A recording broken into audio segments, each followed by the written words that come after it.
vamos falar neste momento sobre a pré-COP27, ainda sobre os gases cancerígenos que são emitidos por petroleiras. Esses dois temas a gente vai abordar agora com Wagner Ribeiro, professor do Departamento de Geografia da USP e do Programa de Pós-Graduação em Ciência Ambiental. Oi, Wagner, bom dia, seja bem-vindo.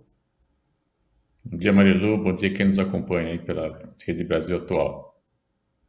Bom, Wagner, vamos começar aqui pela COP27, né? A gente tem aqui a informação, né, que ministros do meio ambiente, delegados de 60 países, abriram na última segunda-feira aqui a pré-COP27 na República Democrática do Congo. E justamente o tema, como não poderia ser diferente, mudanças climáticas e como ajudar os países mais pobres a enfrentar esse desafio. Enfim, essa é uma preparação, né, para a Conferência das Nações Unidas sobre Mudanças Climáticas, a COP27, que vai ocorrer de 26 a 18 de novembro na cidade egípcia de Sharm el-Sheikh. E a gente precisa realmente ter olhos aí para os países mais pobres, né? Como é que está a disposição dos países ricos em ajudar esses países mais pobres nessa pré-COP27, Wagner? Veja, Marilu, infelizmente, por enquanto, no nível retórico, né, e sem grandes ousadias, né, a expressão que se usa com frequência nas rodadas da Ordem Ambiental Internacional do Clima, é mais disposição, mais ousadia para promover as ações necessárias. Mas é muito importante e expressivo que tanto a reunião preparatória quanto a própria COP em si ocorram no continente africano. Isso já me parece algo que deve ser relembrado, porque é a primeira vez que essas duas reuniões ocorrem no continente africano, né? O que tem de importante? É porque os países africanos, lamentavelmente, como você bem apontou, são os mais afetados pelas mudanças climáticas, em que pedem ser os que menos emitem gás de efeito estufa, né? O dado que se tem é em torno de 4% apenas dos gases de efeito estufa tem origem nos países africanos, porém, a vulnerabilidade social que está posta nos países dessa parte do planeta coloca, de fato, um enorme contingente populacional em situação de risco. Nós estamos falando de populações sujeitas a enchentes, alagamentos, né?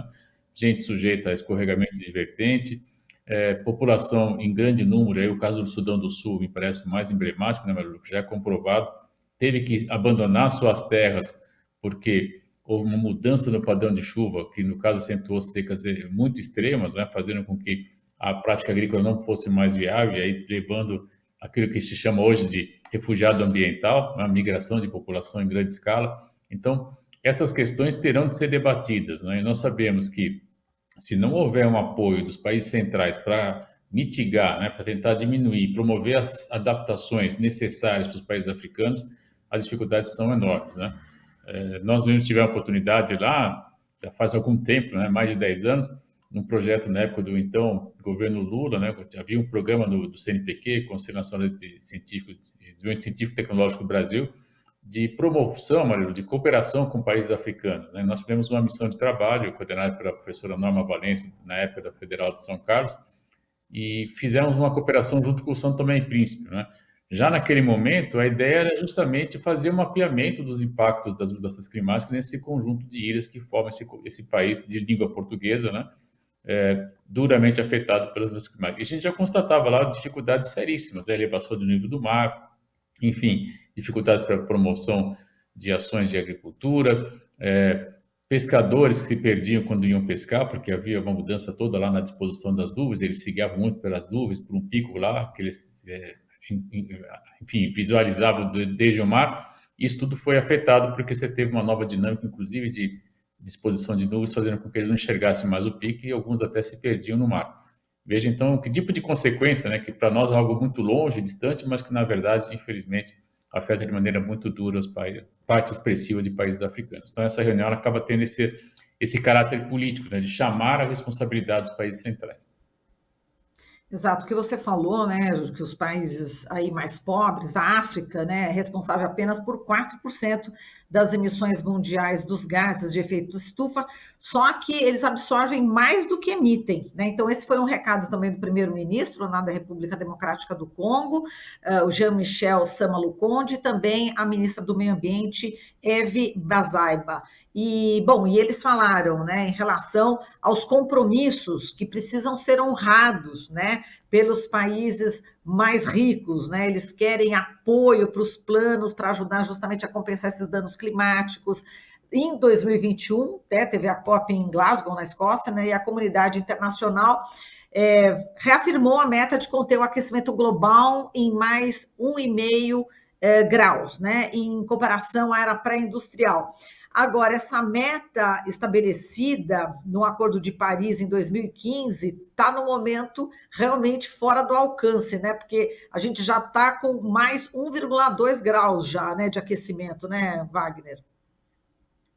Veja, Maria, tem muita coisa importante nessa sua introdução, digamos assim, né? Primeira questão fundamental é que os países africanos realmente prestam um serviço ambiental fundamental hoje ao manter, né, grande parte do carbono em estado vegetal, né? Ele está congelado ali, entre aspas, né? Ele está absorvido, ele está, portanto, na superfície terrestre, junto à superfície nas árvores, né?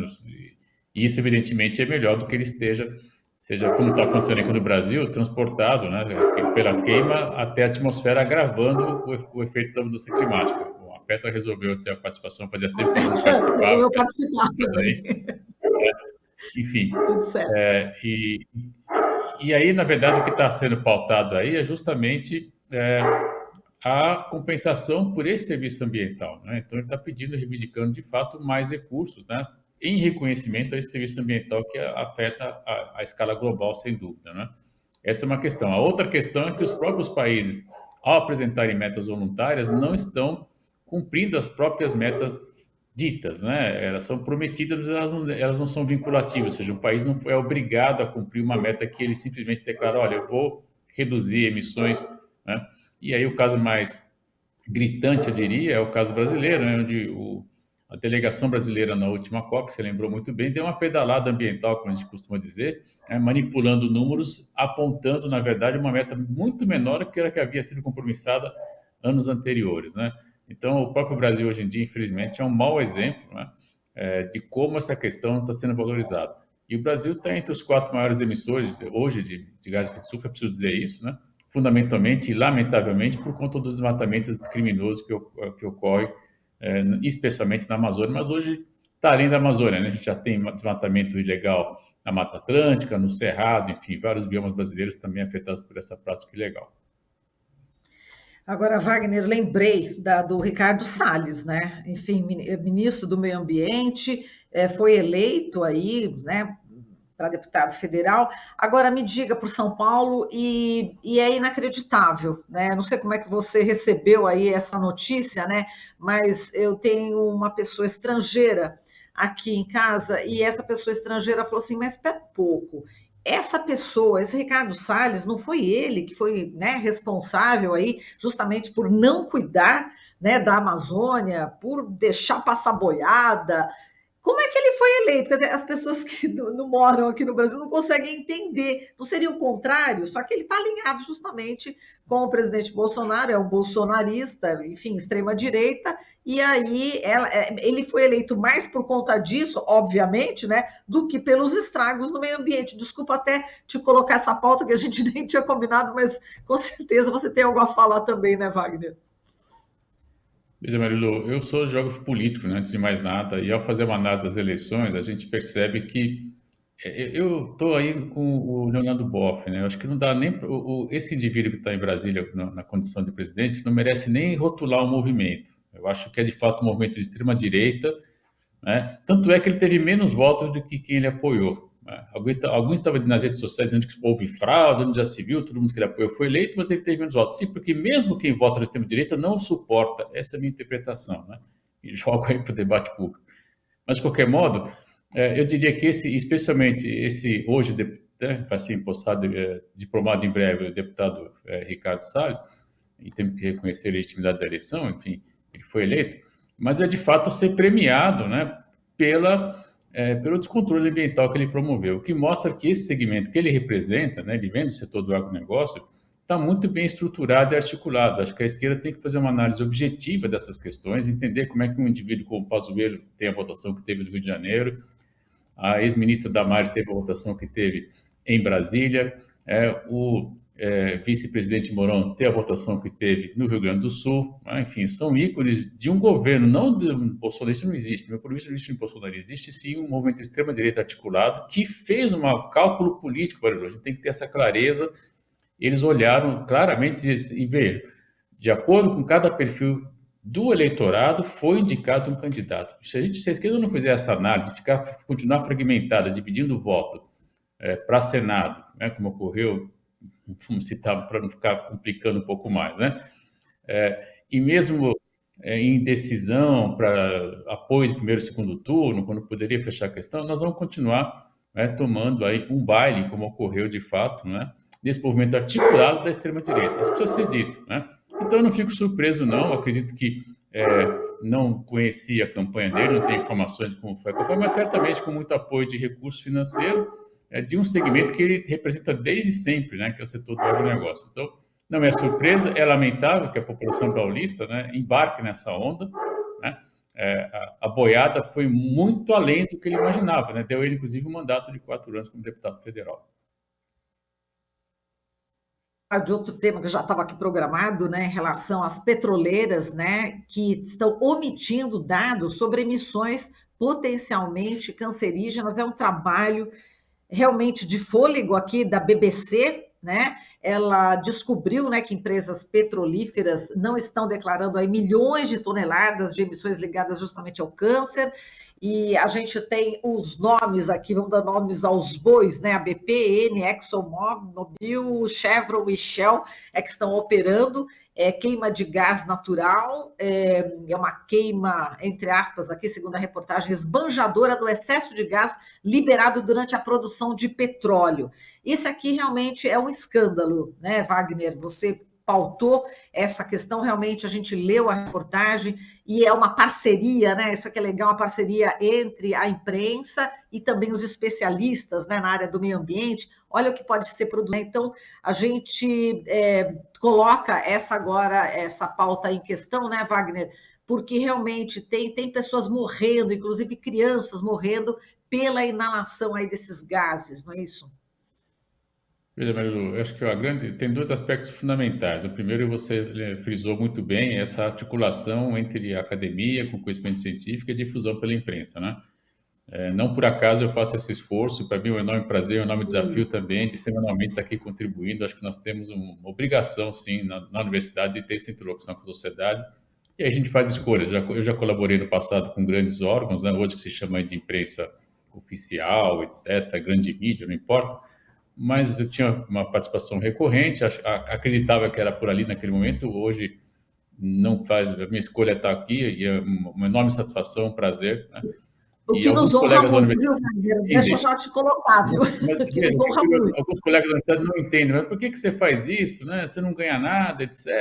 Enfim, e você fica lá e tal, enfim. Mas eles não entendem muitas vezes a necessidade e quanto é importante a gente ter esse canal de interlocução aberto, direto, né? Porque, de fato, é nosso papel como pesquisador também levar à opinião pública aquilo que se faz na universidade, né? E hoje em dia, para você ter uma ideia, Marilu, algumas agências de fomento, especialmente na União Europeia, elas já exigem que a pesquisa tenha um plano de divulgação de dados, inclusive e especialmente de comunicação. Então, essa parceria que você está apontando, ela vem já em certa parte desse tipo de compromisso que a União Europeia está exigindo, digamos assim, de quem faz pesquisa, né? Essa onda está chegando no Brasil devagar, mas ela vai chegar e já vai ter, de fato, uma repercussão importante. Esse é um ponto. O segundo ponto é justamente mais uma ação, né? Aí, para quem fala que o setor privado é tudo de bom, etc., mais uma mentira, né? Sendo veiculada, enfim, omissão de dados, né? Quando nós tivemos um escândalo envolvendo uma montadora de automóveis há um tempo atrás, né? Enfim, é mais uma vez desmitificando, do meu ponto de vista, que o setor privado ele é tudo de bom, né? Que não, é mais eficiente que o Estado, etc. Na verdade, não tem transparência alguma, né? E de verdade, o que mostra, né, é que esse fio foi puxado e temos aí uma fonte até de investigação. Quantos outros não existirão, Marilu? A gente começa a pôr sob suspeita, inclusive, várias ações, né, que essas empresas, especialmente o setor petrolífero, tomam, né? E aí nos faz questionar, por exemplo, algumas estratégias de política, inclusive que o já deputado eleito, né, promoveu, que é justamente a autodeclaração, né? Quando você tem autodeclaração, por exemplo, para um licenciamento ambiental, a empresa diz, né, não, eu não estou emitindo, será que não está mesmo, né? Eu estou seguindo as normas, será que está mesmo? Quer dizer, a incapacidade hoje, né, do Estado de fiscalizar essas empresas leva à autodeclaração, e a autodeclaração está mostrando esse tipo de situação, né? Infelizmente, escamoteando a realidade. Nesse caso, que gera mais preocupação e indignação, eu diria, é de fato afetar com elementos cancerígenos a saúde de grande parte da população, como se disse bem, inclusive crianças. Então, eu acho que a gente tem que reforçar a necessidade dessa comunicação, essa articulação entre ciência e imprensa, né?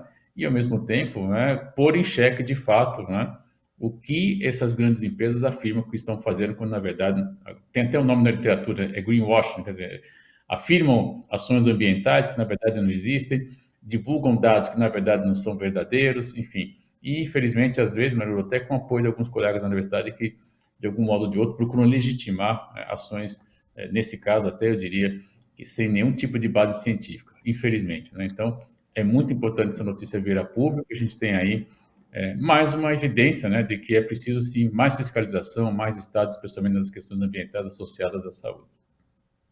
Exato. Agora, a desculpa esfarrapada que das companhias é que é incrível, né? Estou lendo aqui a reportagem da BBC sobre esse escândalo. Essas companhias dizem que quando contratam outra empresa para executar as operações do dia a dia, é responsabilidade dessa outra empresa declarar as emissões da queima. Quer dizer, que desculpa é essa, hein, Wagner? Não, de fato, é a terceirização, depois a quarteirização, enfim, vai havendo um repasse de responsabilidade, né? Mas no caso brasileiro, a contratação, ela é passiva de punição também, né? Quem contrata também comete crime ambiental, digamos assim. Então, na lei brasileira, esse argumento, por exemplo, não tem acolhida, né? Numa palavra, acho que é o que você falou mesmo, é cara de pau, né? De querer jogar responsabilidade para outro, quando na verdade você contratou o serviço, você tem inclusive a responsabilidade sobre quem você contratou, né? Do meu ponto de vista, isso me parece óbvio, né? Mas é mais uma desculpa esfarrapada, como você disse muito bem. Então, vou colocar aqui também mais uma informação dessa reportagem da BBC, em parceria aí com especialistas da área do meio ambiente, o que está acontecendo no Iraque, né? Então, a gente tem aí campos de petróleo aí no país e parece, né, segundo a reportagem, né, que as pessoas vivem próximas, né, a esses campos de petróleo, né, em Basra, no sudeste do Iraque, em vários outros locais, e existe realmente a suspeita que há muito tempo, né, que a leucemia infantil está aumentando e que a queima de gás está por trás disso. Então, realmente é uma situação bastante dramática, ao ponto também do David Boyd, né, relator especial da Organização das Nações Unidas sobre Direitos Humanos e Meio Ambiente, comparar essas comunidades às zonas de sacrifício modernas, áreas em que o lucro e os interesses privados são priorizados sobre a saúde humana, os direitos humanos e o meio ambiente. Eu achei forte, né, essa expressão, e é isso mesmo, zonas de sacrifício. Então, algumas pessoas, né, aliás, não são algumas, muitas pessoas acabam morrendo para que outras pessoas tenham o conforto. É isso, né, Wagner?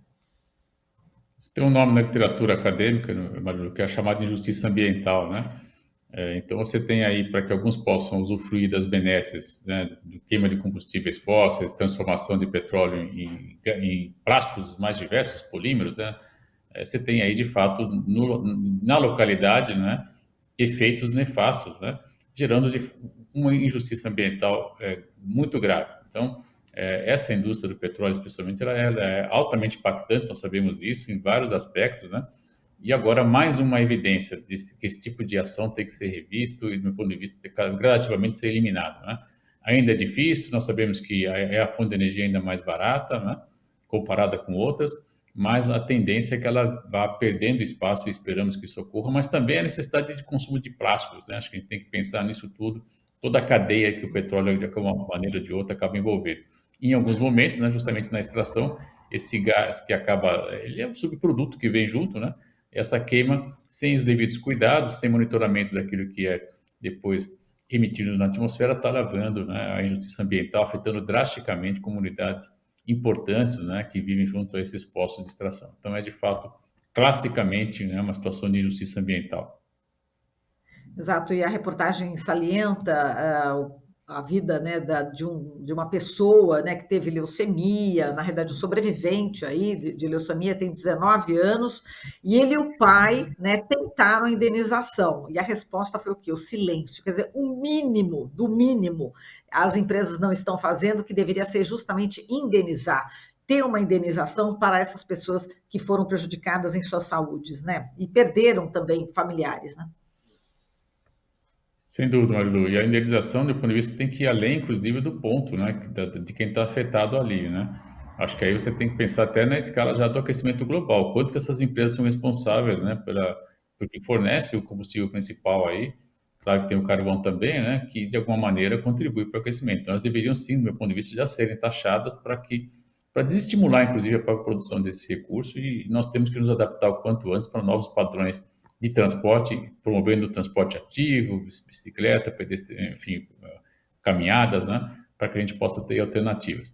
É um desafio, mas nós podemos sim, pouco a pouco, né, construir. E tem tudo a ver isso com a ideia da COP, né, que a gente dizia no começo da nossa conversa hoje. Quer dizer, a COP ela vai ter que avançar na redução das emissões e, ao mesmo tempo, propor, já que vai ocorrer em países africanos, né, no Egito, que a gente consiga, inclusive, aumentar o compromisso para verbas, recursos para adaptação. Uma fonte poderia ser, por exemplo, sobretaxar as empresas petrolíferas e, a partir delas, direcionar claramente para ações de mitigação e de adaptação, em especial em países africanos. Muito bem, boa ideia, Wagner. Bom, a gente agradece aqui a sua participação, é um prazer sempre ter essa parceria e a gente está aí toda semana, né, Wagner, juntos. E muitíssimo obrigada aqui pelas suas informações, pelo seu conhecimento científico, compartilhando aqui com todos nós. Muito obrigada, viu, Wagner? Um beijo para você e até semana que vem. Até lá. Obrigada. Até lá. Falamos aqui com o Wagner Ribeiro, professor do Departamento de Geografia da USP, do Programa de Pós-Graduação em Ciência Ambiental. Estamos apresentando Jornal Brasil Atual. As notícias que os outros não dão.